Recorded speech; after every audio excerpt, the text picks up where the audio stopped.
Task 8. Write email. How to answer this question. For this question type, you need to write an email containing between 80 and 120 words in response to a prompt. You have 9 minutes to write the email. The word count at the bottom of the screen counts the number of words you write.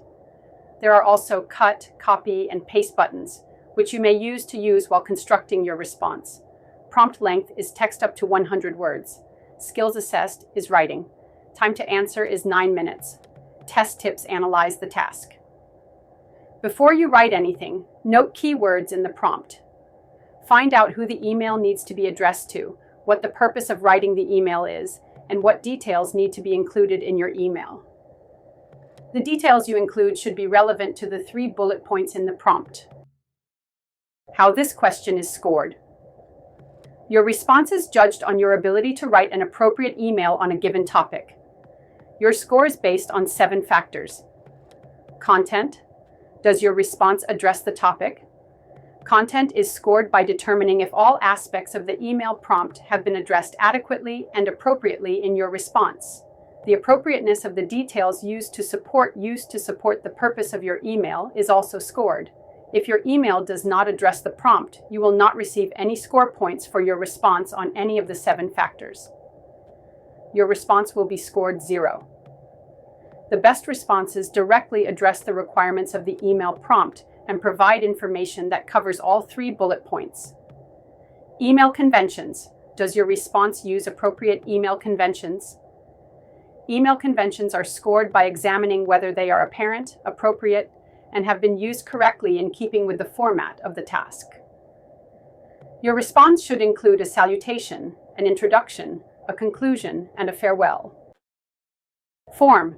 Does your response meet the length requirement of between 50 to 120 words?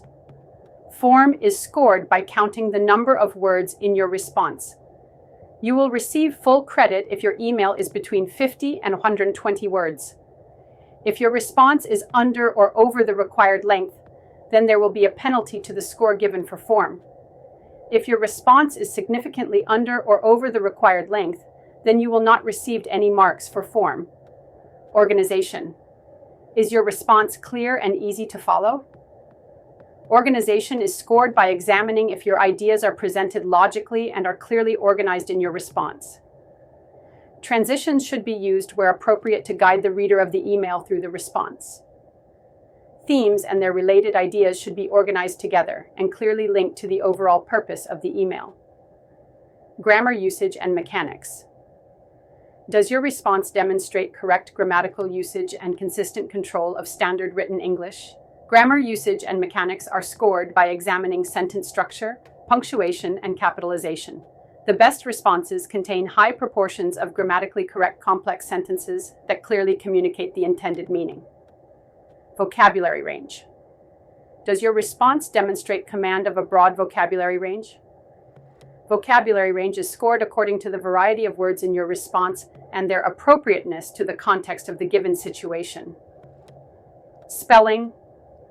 Does your response demonstrate correct and consistent use of a single spelling convention? PTE Core recognizes English spelling conventions from the United States, the United Kingdom, Canada, and Australia. However, one spelling convention should be used consistently in a given response. Please note, partial credit scoring applies to write email. No credit is given for no response or an irrelevant response. Your listening and speaking skills are not tested by this question type, and your reading skills are only used to read the instructions and the prompt.